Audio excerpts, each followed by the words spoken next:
हर महादेव, हर घर महादेव। नमस्कार।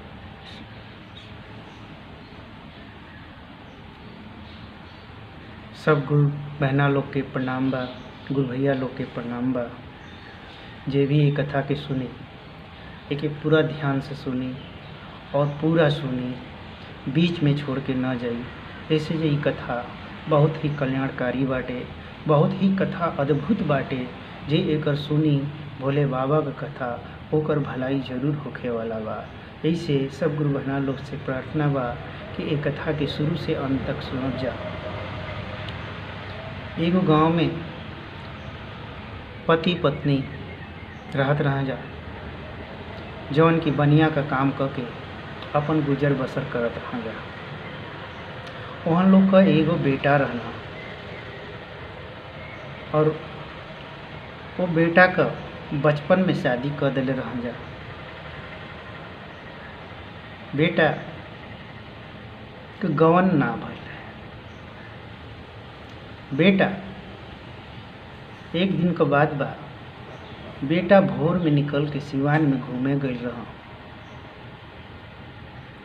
तो एगो पेड़ पर हंस आ हंसिन का जोड़ा बैठ के बतियावत रहा कि अगर काल जे अपना पति से पति पत्नी जे आपस में मिलन करी, ओसे जौन बच्चा पैदा हुई वो बहुत ही होनहार और चमत्कारी हुई। का हुई? अगर वो बच्चा जब रोई तो मोती झरी, हंसी तो हीरा झरी, बहुत चमत्कार हुई। अब ई बनिया का लइका ये बात के सुनत रहा। बनिया का लइका का तो भाई दिमाग में हो गई कि बताओ इतना चमत्कारी बच्चा हुई काल का मिलन से। हमार गौना को दिन रखाइल बा, लेकिन 2 दिन का बाद बा गौना। अब उपाय सोचे लगल कि हमके अपना पत्नी से भेंट कैसे हो। घरे गइलों, अपने माई बाबूजी से कहलों, बाबूजी हमके परदेश जाए के बा, यही से हम चाहतनी कि हम जाके अपना पत्नी से भेंट कर लेते हैं। माई बाबूजी कहलन, जा बेटा भेंट कर आवा। ई भाई पहुँच गए ससुराल में अपना पत्नी से भेंट करे। ससुराल का लोग देखना, कहलन कि का बात बा, आप बहुत पहले आ गई, अभी तक गौना 2 दिन का बाद होखे वाला बा। तो बताओ कि हमके परदेश जाए के बा, ऐसे हम सोचली हैं कि अपना पत्नी से आके भेंट मुलाकात करके के चाहिए। वो लोग नहीं, ठीक, जब ऐसा बात तो बहुत अच्छा कैली, आपका परिवार बा, भेंट मुलाकात करी, रही खाई, आपका परिवार। गैला बेचारू अपना पत्नी से भेंट मुलाकात कैला। फिर गवन करा के जब पत्नी इनकर अली, वही दिने घर छोड़ के परदेश खातिर निकल गई। परदेश चल गई, इनकर पत्नी अकेले रहे लगली। माई बाबूजी के ही मालूम बा कि हमार लड़का तो चल गई, इनकर पत्नी अकेले वाली।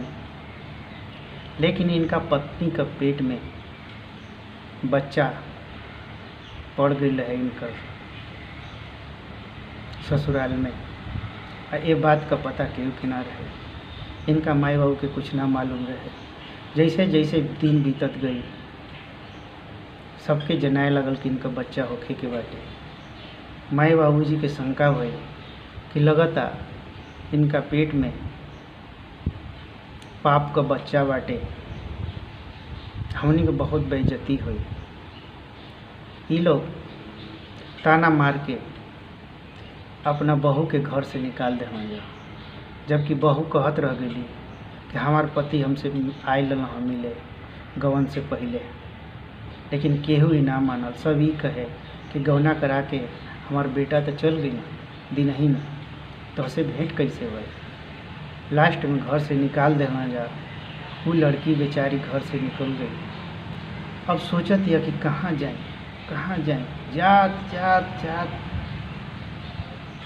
ओकरा पर ऐसन आफत पड़ल, अंधेरा हो गई। एक जगह बगीचा में गई जहाँ फूल पेड़ पौधा लगल रहे, उहो सुखा गई रहे। ओइजे गई। ई लड़की भोलेनाथ का भक्त रहे, भगवान के याद कैलस, हे प्रभु हमसे कौन गलती हो गई जौन हमके इतना सज़ा मिलता। आज ही हम बगीचा में अइली तो हर पेड़ पौधा मुरझाइल बा, कौनो फल नइखे कि हम खा के रात बिता ले। लड़की जब ध्यान पर बैठल या, पूरा पेड़ पौधा फूल पत्ती हरा भरा हो गई। फल खा के अपन भूख मिटौली, ओइजे रहे लगली। जेकर बगीचा रहे उ माली के मालूम चलल कि हमार बगीचा हरियाली हो गई बा। उ मालिन दौड़ के आइल अपना बगीचा में, देखत है तो ओकर बगीचा बहुत हरा भरा बा। और इहो देखलस कि एगो सुंदर सा लड़की हमारा बगीचा में रहतिया। पूछलस कि बेटी तू के हो, लगता तू तो कौनो देवी होइबू, कौनो अप्सरा होइबू।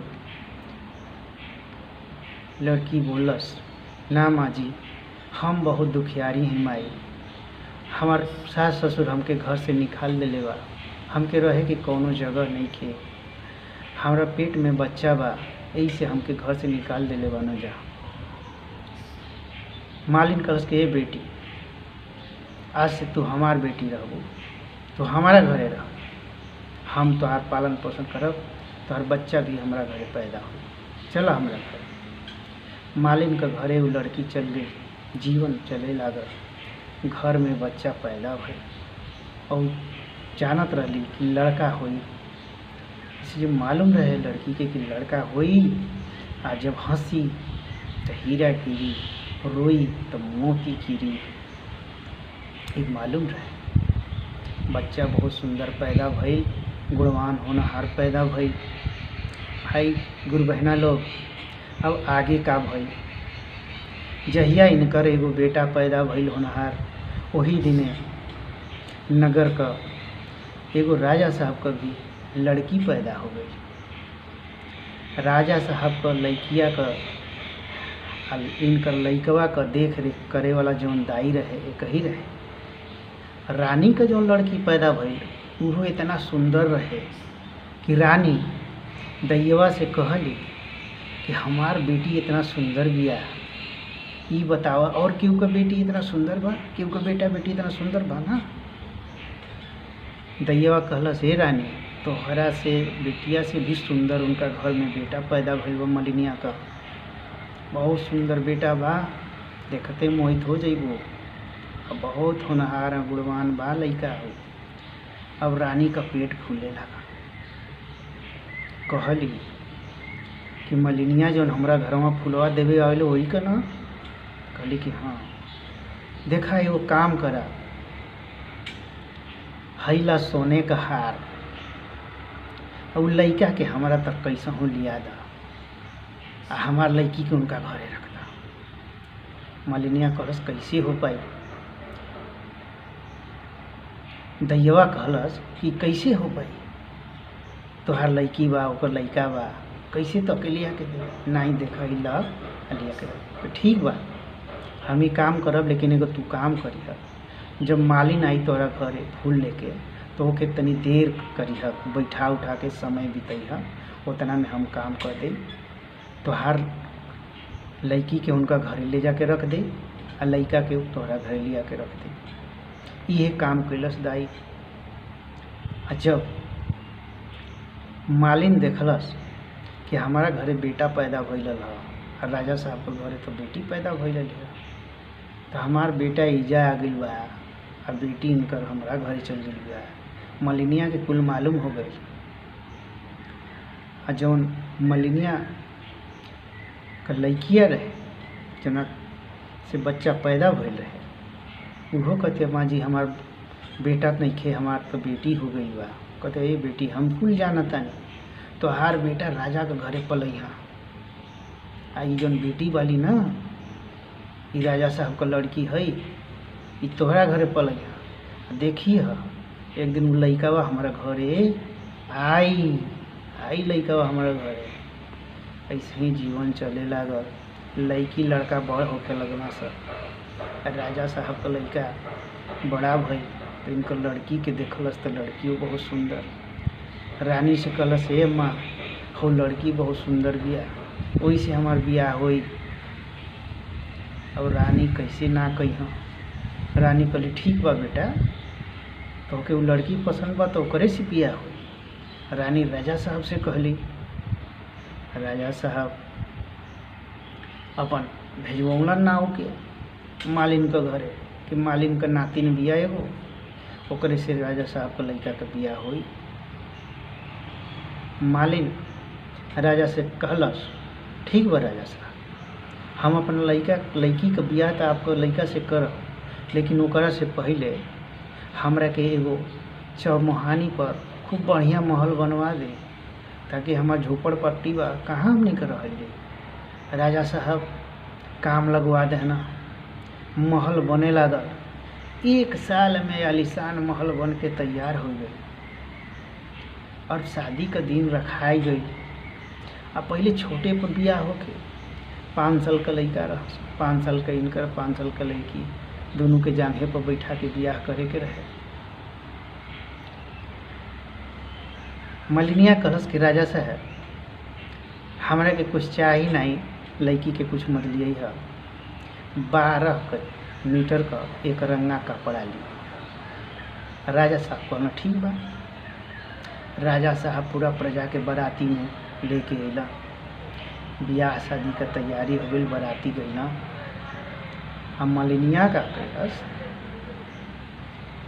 राजा साहब से कहलस कि राजा साहब बेटा या बेटिन के जंघा पर बैठा लें अपना। राजा साहब बेटा बेटी के जंघा पर बैठा लेना। मलिनिया कहलस कि राजा साहब ई लइकवा ना, ई लइकवा हमार नाती है, आई लइकिया तोहार ही है। राजा साहब फेर में पड़ल। मलिनिया का कहती है हाँ राजा साहब। राजा साहब कैसे मालूम चली कि लइकवा तोहार है, लइकिया हमार है। तो वह का कैलस कल कि राजा साहब अगर ये हमार बेटा होई, बहू का लड़की का बेटा अगर ये होई, तो अपना स्तन से दूध का धार जब मारी ना तो एक मुँह में जाके गिरी। आ कपड़वा के का कैलस 7 पर सरिया के रख दिलास, वही पर दूध का धार मराई तो लड़का का मुँह में चल गई छर छर छर छर। आ रानी के कहलस कि राजा साहब रानियों के बुला ले, अगर ये रानी का लड़का होई तो वो जब दूध का धार मरिया ना तो लड़का का मुँह में जाए। तो रानियों अली, इहो अली, रानी मरली, कुछ नहीं भई। लेकिन मलिनिया का लड़की जब मरलस धार तो लड़का का मुँह में गई। तो राजा साहब के विश्वास हो गई कि लड़का तो मलिनिया का बाटे। राजा साहब ब्याह शादी करके लड़की के अपना घरे लेके चले अला। अब लड़का के वजह मलिनिया घरे छोड़ देना, लड़का मलिनिया घरे रहे लगा। अभी जौन लड़की मालिन घरे रहली ओकर पति कभी अब आवे का समय हो गई रहे। 14 वर्ष के बाद पहला वो शहर से वही रास्ता से जात रहा। रास्ता में घर पड़ल, उनके रुकवावल गई। अइला तो वो अपना पत्नी के चिन्हता ना, इतना दिन के बाद भेंट भइल बा, चिन्हते नहीं खा पत्नी के। और उनकर पत्नी जितना प्रकार का खाना बनावा उतना प्रकार का साड़ी पहन पहन के आवा इनके खाना परोसा। बहुत ताजुब रहना कि इनका घर में कितना औरत वाली जो उनकी बार बार बदल बदल आके हमके खाना परोसता ले। पूछल मालिन से तो उनकर पत्नी कहली पतिदेव आप हमके चिन्हत नहीं थी, हम आपका पत्नी हैं, आप हमके छोड़ के चल गई, आपका माई बाबू हमके घर से निकाल देना। पूरा कहानी बताओ। फिर का भाई दोनों जना पति पत्नी एक साथे रहे लगना जा। पति को पत्नी कहली कि पतिदेव अपना माता पिताजी के बुलाई, ये घर का उद्घाटन होके से आप आएगी नहीं, और हम चाहते नहीं कि हमारे सास ससुर हमारे घर का उद्घाटन होके।